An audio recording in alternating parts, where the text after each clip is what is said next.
Friends, this is a channel about real life. No sugarcoating, no lies, only men's stories full of struggle, betrayal, and loss. It's about those who life knocked down, but who still found the strength to rise and keep going. If you seek honesty, strength, and inspiration, you're in the right place. Michael was 45, and he felt time like a slow stream devouring every moment of life. But here in the forest among the pines, and the earthy smell of moss and damp bark, he felt alive again, breathing air, scented with smoke and resin, feeling the warmth of his family. Sarah, beside him, and the laughter of Mark and Lily running around the tree, climbing the old ladder to the wooden tree house. Michael watched and thought how fast the children were growing, how everything around was changing, and yet, here in this tiny corner of the world, time seemed slow. Every sound of the forest, every rustle of leaves was music, calming him and filling him with anticipation. Something big and strange always lingered on the edge of his consciousness. He felt the gentle touch of wind brushing his face, the subtle movement of sunlight through the mist dancing on leaves, creating patterns that seemed alive, whispering secrets to him. The ground under his feet, soft yet firm, covered with layers of fallen needles and moss, and he sensed the presence of something unseen around every tree, every shadow. The morning was foggy and cold. Michael woke first, feeling his heart beat fast. He looked at Sarah sleeping beside him, at the children still dozing in the treehouse, and felt joy. They were all together. Yet at the same time, he was drawn deeper into the forest, where sounds mixed and light dimmed. He heard a familiar bark, yet knew it was not their dog. Michael dressed quietly, went outside. His footsteps echoed in the thick, damp, cold fog. He followed the sound, each step heavier than the last trees reached. Out with branches like hands, shadows ahead seemed alive, watching him. The mist twisted, creating shapes like faces. He shivered, walking deeper, listening to whispers carried on the wind, sounds amplified in the stillness, rustling leaves, snapping twigs, distant echoes of voices from nowhere. Every step, an uncertain journey. He saw a castle among the trees he had never seen before, dead and abandoned outside. Yet inside, light flowed from windows like rivers of warmth. Michael felt fear, but could not stop. Something unknown called him step by step. He entered air, thick and warmer, yet heavy smell of old leather-baked goods, and a sweet, mysterious scent filled corridors. Light flowed along walls like river, shadows moved like living creatures watching him. He walked further, time dissolved. Minutes became hours, hours became night's walls seemed to breathe, floors creaked in rhythm with his heartbeat. He felt watched, alone, simultaneously. He saw scenes changing before his eyes, children laughing and crying simultaneously, barking, turning into whispers, laughter merging into one. Michael tried to understand where he was, what was real, what was not. His heart raced, mind tried to keep him grounded. Castle corridors, long dark old portraits, and figures moving in shadows, his own shadows merging with them. He felt strange unity, presence, old alive echoes of music calling him deeper into rooms and halls stretching endlessly. Then he came across a room. A figure stood in front of a large window, dark silhouette, like a statue or spirit. Michael felt fear, curiosity, raised his hand, felt figure respond, subtle movements, vibrations inside. Castle creak of doors, floorboard squeaks, quiet laughter merged in consciousness. He felt night would never end. Hours became endless. Michael wandered castle around him. Time and space blended. He remembered previous trips with family. Laughter, play here in clearing memories, gave strength to go on even when mind doubted reality. Heartbeat like life and death game. Every sound, every rustle strengthened resolve. Michael wandered deeper through the castle corridors, shadows, shifting shapes, dancing along the walls, whispering secrets he could not understand. Every step echoed like footsteps of those long gone. He remembered the laughter of Mark and Lily climbing the treehouse ladder, the warmth of Sarah's hand in his own moments spent by the fire, telling stories of their past adventures. He felt connected to them across time and space. Yet here in the castle he was utterly alone, the air thick with the scent of Old books, candle wax, and damp stone, each breath heavy and sweet and slightly acrid. He paused, listening to the faint murmur of voices, as if the walls themselves were speaking to him. Every door he opened led to another corridor, another room, the floorboards creaking beneath his weight, shadows pooling in corners, forming shapes. He thought he recognized faces of strangers and loved ones blending with the mist that poured through the broken windows. He moved, cautiously yet compelled by an unseen force. Every sense heightened. The fog of the forest outside seemed to creep inside, following him through the halls. In one chamber, he found a mirror, tall and narrow, covered in dust. Michael wiped it with his sleeve and saw not just his reflection, but fleeting images of his family, the children smiling, Sarah calling his name, their voices echoing faintly in the glass. He reached out, and the surface shimmered like water. His hand met resistance, yet a strange warmth radiated through him. He stumbled back, heart pounding. The room seemed to pulse with life, walls breathing, ceiling stretching endlessly. He heard the faint bark again, not the dog from home, but something mimicking it, calling him further into the unknown. Michael knew he should retreat, yet curiosity pressed him forward. Each step felt like moving through time and memory, merging past, present, and something unearthly into one continuous thread.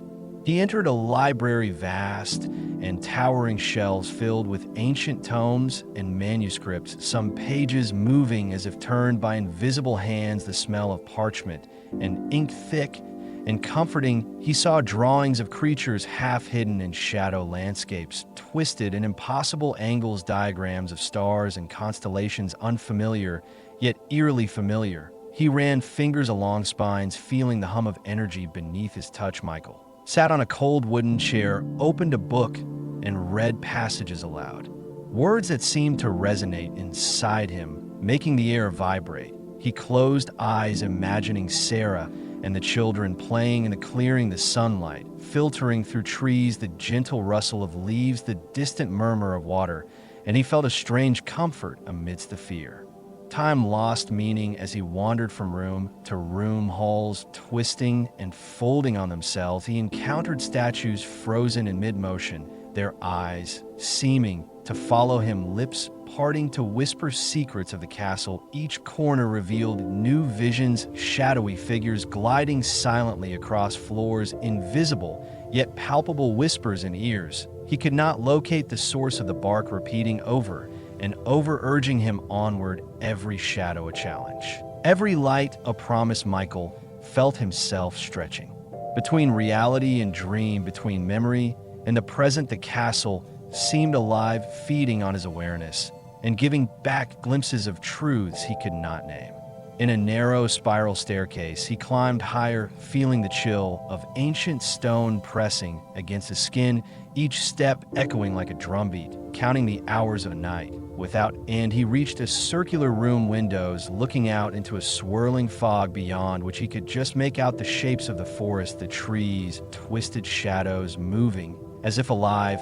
He felt an overwhelming mixture of awe and terror, and yet a strange calm. He understood that he was part of this place, somehow bound to its rhythm, its breath. He could feel the heartbeat of the castle synchronizing with his own, and he knew the night would leave a mark inside him forever. Michael descended from the spiral staircase into a hall dimly lit by flickering torches. The shadows on the walls twisted and merged, forming shapes that seemed alive. He heard distant whispers, laughter, crying, and the faint bark urging him onward. He paused, remembering Sarah's gentle voice, calling him for breakfast, Mark, and Lily running across the lawn, playing games. He felt a pang of longing for the warmth of home, and yet he could not leave the castle. Its pull too strong, drawing him deeper into the labyrinth. Every step taken felt predestined, every turn a test of courage and perception. The air was thick and moist, carrying scents of earth, stone, and the faint sweetness of something he could not identify. He reached a wide chamber filled with broken furniture, tapestries torn and hanging from the walls, dust motes dancing in the torchlight like tiny spirits. He moved carefully, listening to the echoes of his own footsteps and the distant murmurs that seemed to come from the very walls. He noticed a door, slightly ajar, through which a faint golden light spilled. He stepped inside, finding a room filled with mirrors not reflecting his image, but scenes from his past, every mirror a window into a memory. He saw himself with Sarah, their first walk in the forest, holding hands, children laughing in the distant sunlight, filtering through the leaves. He saw moments of joy, grief, fear, and love, all layered together. The bark he heard now intertwined with laughter and cries of the children. He reached toward one mirror, and the surface rippled like water. He felt a pull stronger than ever, a sensation of being stretched between worlds of reality, memory, and the unknown. He staggered back, heart pounding yet compelled to continue his exploration of the endless castle. In the next corridor, he found statues of figures frozen mid-motion, some human, some animal, some unidentifiable shapes. Their eyes seemed to follow him, lips whispering words he could not comprehend. The shadows at their feet moved and twisted, forming shapes familiar, yet alien. He felt the presence of the castle as a living being breathing with him, merging with his thoughts and fears. He pressed forward, each hallway folding upon itself, creating impossible angles, corridors looping back and forth as if the castle was guiding him through a test of his own mind. He paused occasionally to listen. The bark repeated, now clear and urgent, a guide, a warning, or a lure. He could not tell, but it led him to a tower stair, spiraling up into darkness, mist curling around his feet. Climbing higher, the walls seemed to stretch endlessly. At the top of the tower, he entered a circular room, the windows looking out into thick, swirling fog, beyond which the forest appeared alive, shadows moving like creatures of mist, the wind carrying distant voices, whispers of the castle, its history of visitors long gone. Michael felt awe and fear mingling with a strange serenity.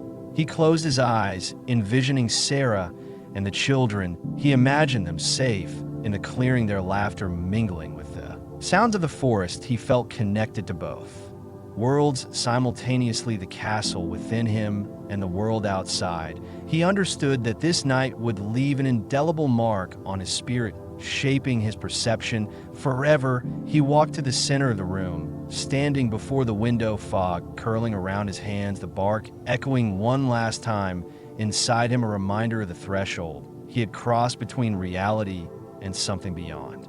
Michael stepped out of the castle into the dense fog of the forest, the air cold and damp, his breath visible in the dim light. He looked around, the trees twisted into strange shaped shadows, stretching like long fingers. The path back seemed uncertain yet familiar. He walked slowly, every step feeling the echo of the castle inside him. The bark he heard one last time, a memory and a guide blending with the distant laughter of his children. He felt the pull of home, and yet knew he had crossed a threshold, never to return to the man he had been before. He reached the edge of the forest, and the roadside appeared as if from nowhere, the familiar shapes of the trees and the glimmer of moonlight reflecting on the leaves. He saw his house in the distance, Sarah, Mark, and Lily moving inside. Yet they seemed ordinary, unknowing, unaware of the night he had endured. The castle still lingered his mind, every shadow, every sound, every whisper etched into his memory. He felt a strange loneliness, knowing that the experience he had was beyond explanation, beyond belief, and yet it had changed him forever. Michael approached the road, stepping onto the asphalt, feeling the chills seep into his shoes. Every sound amplified, the wind rustling the leaves, the faint echo of distant traffic. He felt his heart pounding, fear and awe mixing with relief and sorrow. He knew he had been gone for what seemed like hours, or maybe days. The world outside continued as normal, yet he was different inside. Every sensation heightened, every memory sharper. He felt the weight of the unknown pressing, and the strength gained from surviving it filling him simultaneously. Sarah opened the door as he reached the house, her eyes wide with concern. She called his name, and Mark and Lily ran to him, their voices blending into one familiar sound, yet alien in the context of what he had experienced. He tried to explain the night, the castle, the shadows, the bark, but words failed him. Their faces showed confusion, disbelief. and worry, he realized that this experience was as alone that no one could truly understand it. Yet he felt a deep connection to them, stronger than ever even. Without their understanding, he felt alive, more aware of the world and the subtle threads of mystery that wove through it. Michael settled that night in his room, staring at the ceiling, listening to the distant sound of the forest, the mist rolling in from the window. He felt the presence of the castle in every corner of his mind, every shadow reminding him of what he had faced. He reflected on fear, encouraged the thin line between reality and imagination, the profound impact of moments that change a life forever. He closed his eyes, breathing deeply the memory of the bark, the fog, and the twisted corridors of the castle. Blending with visions of Sarah Mark and Lily playing in the clearing, he knew that he had been transformed, that he had walked through a world unseen and returned stronger and more aware. The night had ended, yet its mark would remain. In the days and nights that followed, Michael walked the forest paths, the mist curling around his feet, the sounds of animals and wind echoing through his consciousness. He observed shadows in light, noticed subtle changes in familiar landscapes. He felt the weight of solitude and the gift of knowledge that only such an experience could provide. Every step a meditation, every rustle a reminder that the world is more complex, mysterious, and alive than most could perceive. He carried the castle within him, its lessons, its fears, and its wonders shaping the man. He had become a man who had touched the edge of something beyond understanding and returned alive, aware, and unbroken.